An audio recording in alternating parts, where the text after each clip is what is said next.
Hello dear students, my name is Lucky Ahuja and I am your EVS teacher. So students, in class 4th EVS we were studying our chapter number 11, that is Good Food Eat Together. So today we are starting with part 3 of this chapter and this is the last part of this chapter.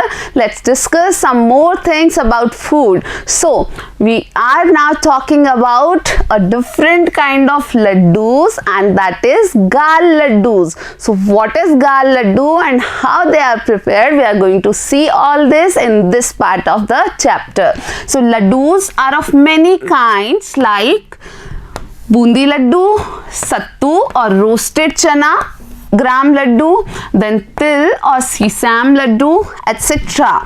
Now come, let's make gal laddus today. Gal laddus of Phalodi are very famous. So students, in this part we are going to talk about these laddu. Laddus are very tasty, right?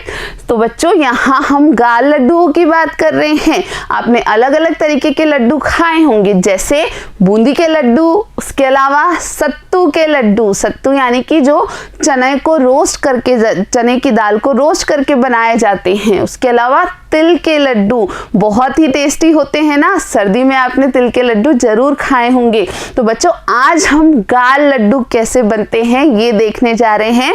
और गाल लड्डू कहाँ के प्रसिद्ध हैं? फलौदी के. तो बच्चों ये क्या हैं, कैसे बनते हैं, चलो देखते हैं. Now what is done for making gal laddu or cooking of gal laddu? Let's start.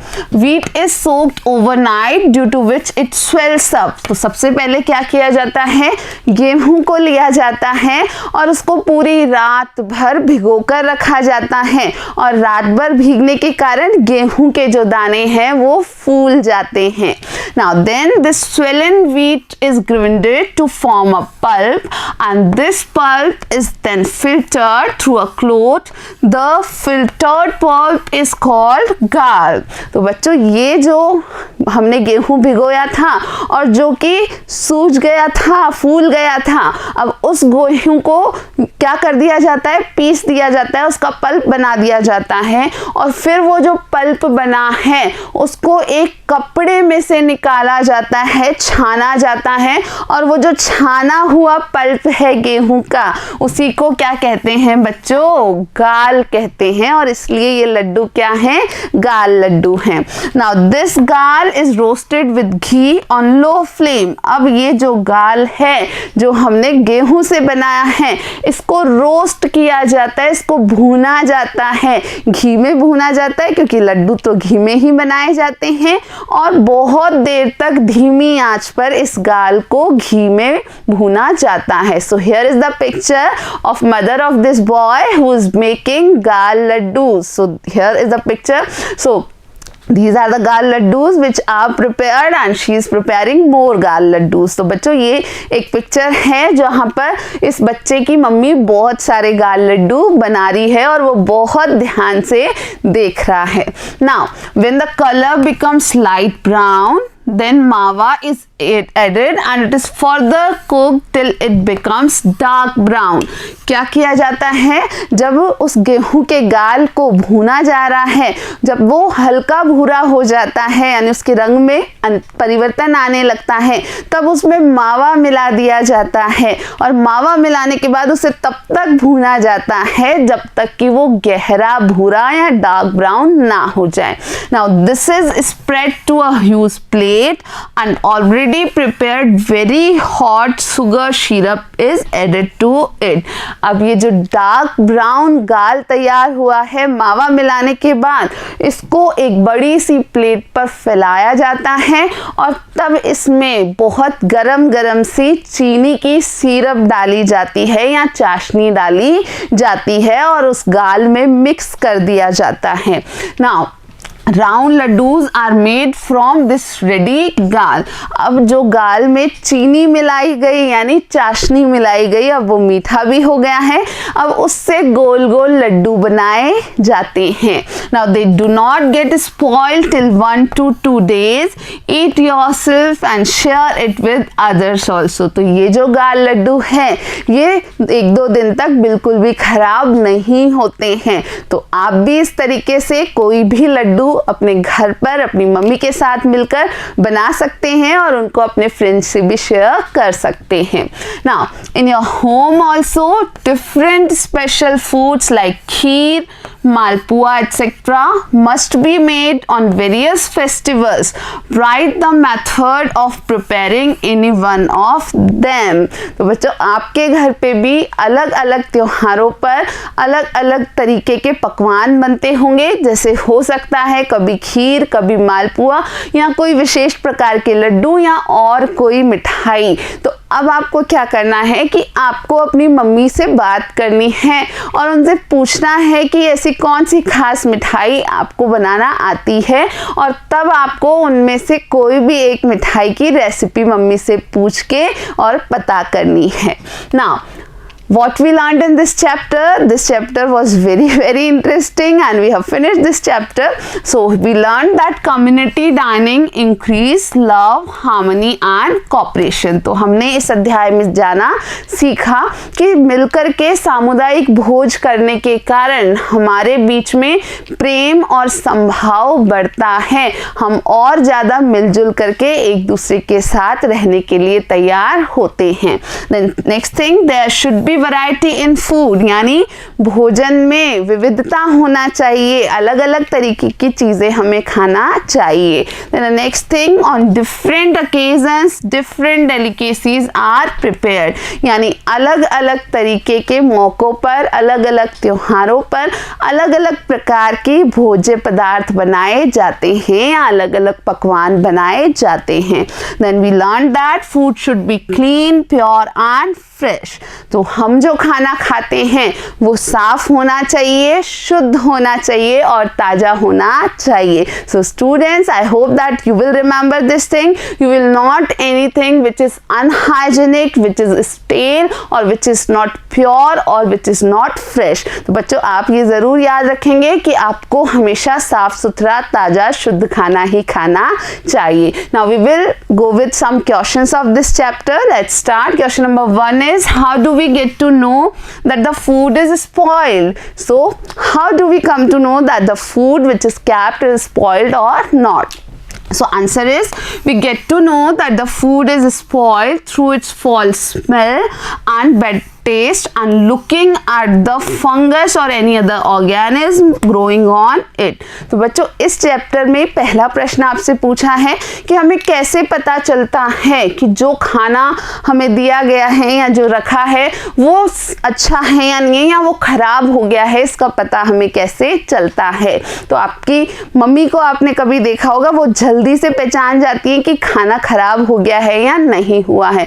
कैसे पहचानती है? क्योंकि जो खाना खराब हो जाता है उसमें एक अलग सी गंदी बदबू आने लगती है। उसके अलावा उसका टेस्ट जो है वो भी खराब हो जाता है। आप उसको चखते ही उसे आप उसका जो नॉर्मल टेस्ट है उससे डिफ्रेंशिएट कर सकते हैं, वो अलग हो जाता है। और उसके अलावा कई बार आप जब खाने को देखते हैं ध्यान से तो उसके ऊपर फंगस या कोई अलग और भी ऑर्गेनिज्म आपको नज़र आ सकते हैं और आप पहचान सकते हैं कि ये खाना खराब हो गया है।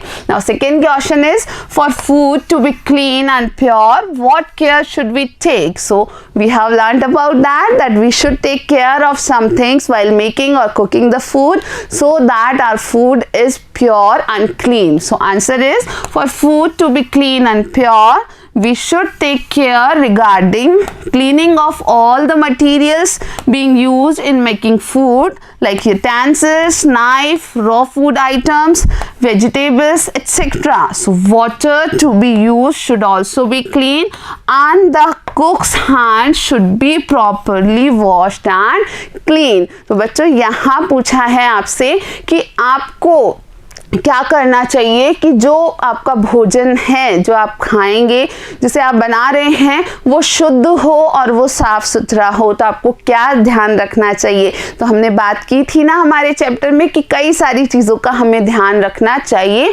जैसे कि हमारे भोजन को, हमारे खाने को साफ और शुद्ध होने के लिए जो भी चीज़ें, जो भी सामान हम भोजन बनाने के दौरान उपयोग ले रहे हैं, जैसे बर्तन उपयोग ले रहे हैं भोजन बनाने के लिए, जैसे जैसे जो भी कच्चा सामान हम उपयोग ले रहे हैं, कोई सब्जियां उपयोग ले रहे हैं, चाकू उपयोग ले रहे हैं, चम्मच उपयोग ले रहे हैं, उन सभी को हमें अच्छे से धो लेना चाहिए। और इसके अलावा आपको क्या ध्यान रखना चाहिए कि जो पानी हम उपयोग ले रहे हैं खाना बनाने के लिए, वो पानी बिल्कुल भी गंदा नहीं होना चाहिए, वो पानी बिल्कुल साफ होना चाहिए। यानी पीने योग्य पानी को ही हमें भोजन में बनाने के लिए उपयोग लेना चाहिए। और इसके अलावा जो खाना बनाने वाला है, जो कुक है, रसोईया है, उसके हाथ ज़रूर धुले होने चाहिए, बिल्कुल साफ होने चाहिए। And besides this the food which is ready should be kept covered, यानी खाना अगर बन गया है, आप उसको रख रहे हैं, तो उसे हमेशा ढककर ही रखना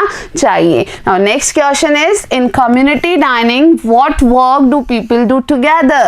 So we have learnt about community dining. So what kind of works people do together? That is being asked in question. So here is the answer, that in community dining all the works like bringing raw materials, picking and cleaning of grains and pulses, like cooking food, sitting arrangements and serving food etc.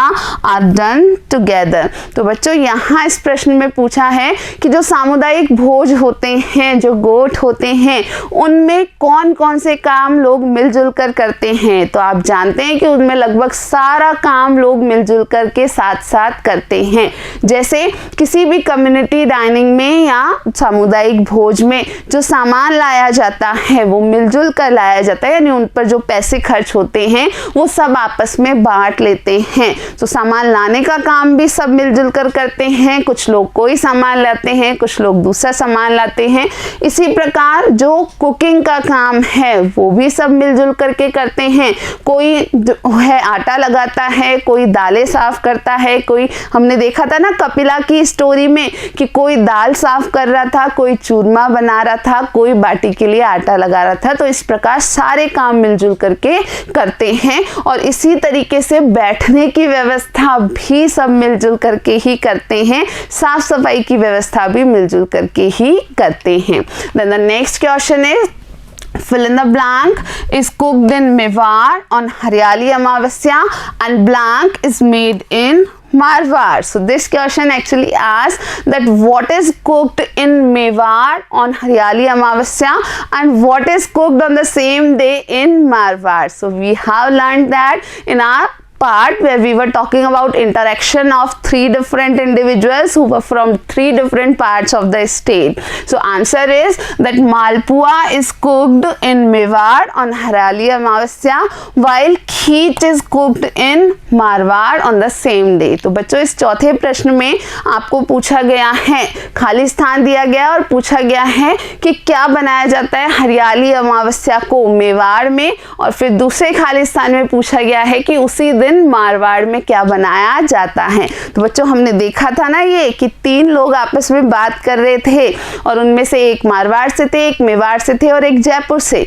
तो मेवाड़ में उन्होंने बताया था कि हरियाली अमावस्या को मालपुए बनाए जाते हैं, जबकि मारवाड़ में क्या बनाया जाता है, उसी दिन खीच बनाया जाता है। So this is all for this chapter dear students. So we have finished the chapter and we will be meeting in the next video with the next chapter. Till then, thank you for watching.